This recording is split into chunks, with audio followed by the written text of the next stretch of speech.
Machine පාවිච්චි කරනකොට ගොඩ දෙනෙකුට තියෙන ගැටලුවක් තමයි නූල් ලෙතෙන්නේ නැතුව යන එක. නූල් ලෙතෙන්නේ නැතුව යන්න කාරණා ගොඩක් තියෙනවා.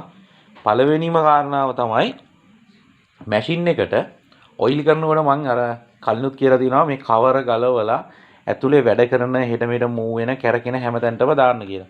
එහෙම කරන්නේ නැතුව මේ කවර එක උඩ කවර එක තියදී උඩ කවරේ තියෙන සිදුරු වලින් ඔයිල් වක් කරනවා. එහෙම ඔයිල් වක් කරපුවාම අනිවාර්යයෙන්ම ඔයිල් එහෙම වක් කරන තැනක් තමයි මෙතන මේ වයින්ඩර් එකට තියෙන සිදුර ලොකුවට තියෙන හින්දා ඔතනින් දානවා ඔයිල් කෑන් එකකින් භාගයක් විතර. ඉතින් දැම්මහම මේ රබර් එකට වැටෙනවා ඊට පස්සේ හෑන්ඩ් වීල් එකට වැටෙනවා. ඒ වැන්නට පස්සේ කොහොමඩවත් නූල් ලෙතෙන්නේ නැතු යනවා. ඒක තමයි පළවෙනි කාරණාව. ඊළඟ කාරණාව තමයි මේ රබර් එක සවුත් වෙන එක.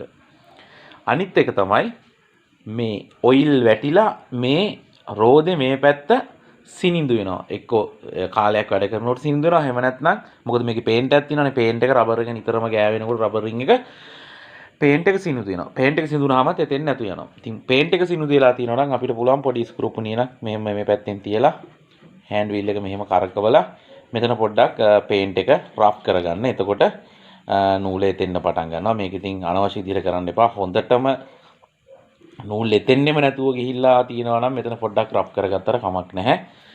රබර් රින් එක සවුත් වුණාමත් නූල් එතෙන් නැති වෙන්න පුළුවන්. එතකොට අපිට කරන්න ඕනේ මේ රබර් රින් එක මාරු කරගන්න එක.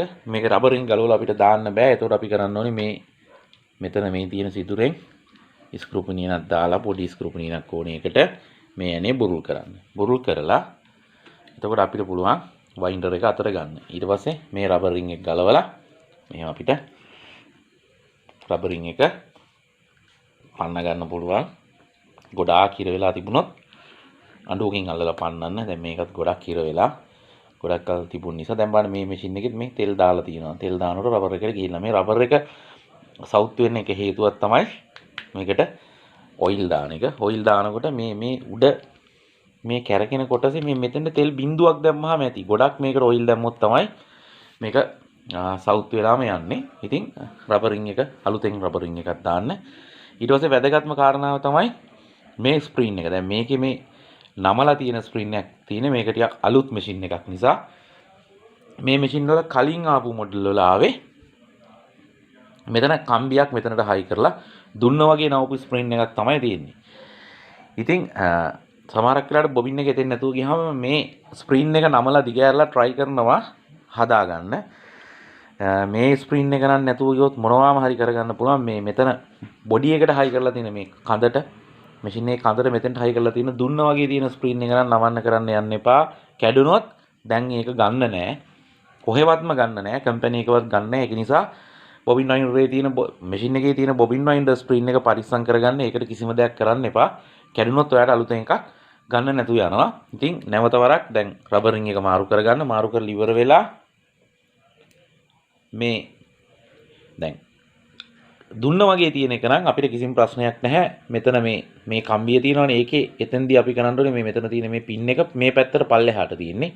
මේ ස්ප්‍රින් ටයිප් එකේදී තමයි මෙන්න මේ ස්ප්‍රින් එක මේ රවුමක් වගේ නමලා අලුත් මැෂින් වල තියෙන ස්ප්‍රින් ටයිප් එකේ තමයි මේක උඩ පැත්තට තියෙන්නේ. පරණ එකේදී තියෙන්නේ මේක මේ පින් එක මෙහෙම යට පැත්තෙන්. ඒකට හේතු වෙන විදිහට මේකේ තියෙන දුන්නට හේතු කරලා ඉවර වෙලා හයි කරා නම් හරි.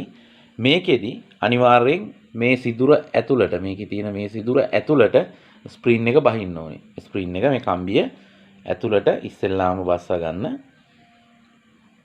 දුන්න වගේ තියෙන එකේදී නම් දුන්නට හේතු වෙන්න පින් එක තියාගන්න. ඊට පස්සේ මෙහෙම ඇතුළට බැස්සුවා. එහෙම නැත්නම් දුන්න තියනවා නම් පින් එක දුන්නට හේතු වෙන්න තියලා නැවත වරක් මේකේ මේ කුඩා ෂාෆ්ට් එක හයි කරගන්න. ඒක හයි කරන්න ලේසි. වයින්ඩර් එක හෑන්ඩ් වීල් එක පැත්තට තල්ලු කරලා අතුලට බස්සා ගන්න. බස්සගෙන මෙතනින් ඇඟිල්ල තියලා මේක හෙලවෙන්නේ නැති වෙන්න උඩට එනව නැත්තම් තද කරනකොට නැවත වරක් ස්ක්‍රූ පුනියන දාලා මේ ඇනේ හොඳින් තද කරන්න. එතකොට ඉස්සෙල්ලා එතෙන් නැතුව තියෙන ප්‍රශ්නේ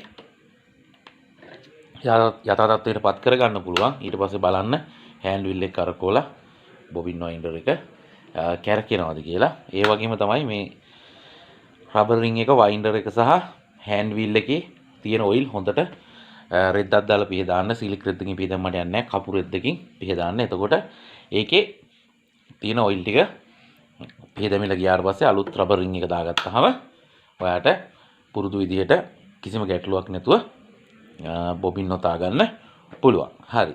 ඉතින් මම ඊළඟ දවසෙත් ඕගලන්ට තියෙන මේ වගේ ප්‍රශ්නයක් ගැන වීඩියෝ එකක් අරගෙන එන්නම්.